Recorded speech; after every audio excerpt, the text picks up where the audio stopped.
એક મજાનું ગામ. ગામમાં એક છોકરો રહે, તેનું નામ જગ્ગુ. જગ્ગુ સાવ નબળો, એટલે બહાર રમવા પણ ન જાય, ના બહુ ભાઈબંધ પણ નહોતા.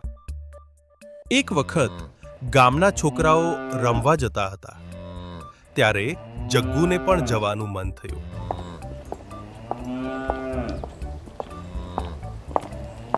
જગ્ગુ, તું તો આવતો નથી અમારી જોડે રમવા, તોય ચાલ આજે તને પૂછે જ લઉં છું. તું આવશે રમવા? અમે રમવા જઈએ છીએ. હા, હું આજે આવું છું રમવા.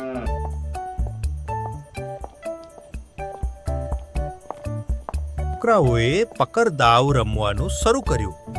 જગ્ગુ તરત જ પકડાઈ ગયો. જગ્ગુ, તું પકડાઈ ગયો. ચાલ, હવે તારા ઉપર દાવ છે.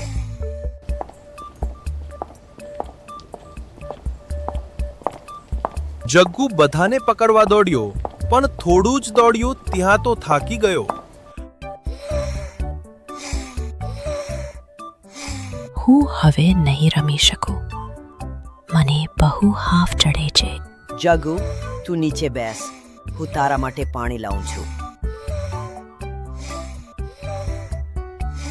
લે જગ્ગુ, તું આ પાણી પી લે અને પછી તને અમે ઘરે મૂકી આવીએ. ચાલ.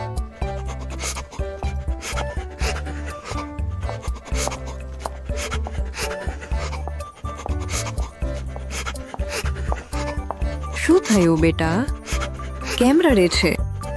મમ્મી, હું આજે રમવા ગયો હતો, પણ રમી જ ન શક્યો. થોડું દોડ્યો ત્યાં તો હું હાંફવા લાગ્યો. દોડવાની શક્તિ જ ન રહી. બીજા બધા છોકરા તો કેટલું બધું દોડે છે, મારાથી કેમ નહીં દોડી શકાતું?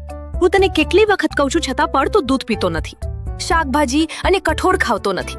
આખો દિવસ ફક્ત જંક ફૂડ ખાય છે. મમ્મી, કુરકુરે આપો, પીઝા ખાવું છે, બર્ગર અને મેગી.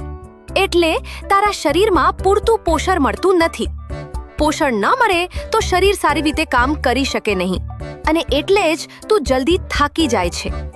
જો તને પણ બીજા છોકરાઓની જેમ દોડતું, રમતું અને ખુશ રહેવું છે, તો હું જે ખાવાનું આપું તે ધરેને ખાવું.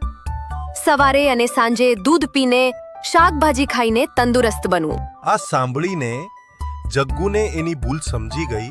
પછી તે પોતાની મમ્મી દ્વારા ઘરમાં બનાવેલું સરસ મજાનું શાક રોટલી અને દાળ ભાત ખુશી ખુશી ખાવા લાગ્યો. સવારે અને સાંજે બંને સમયે દૂધ પીવા લાગ્યો. થોડા જ સમયમાં જગ્ગુ જોરાવર બની ગયો. હવે તે બધા મિત્રો સાથે દોડવા અને ભાગવા લાગ્યો. સૌ મિત્રો હવે તેને પ્રેમથી જોરાવર જગ્ગુ કહેવા લાગ્યા.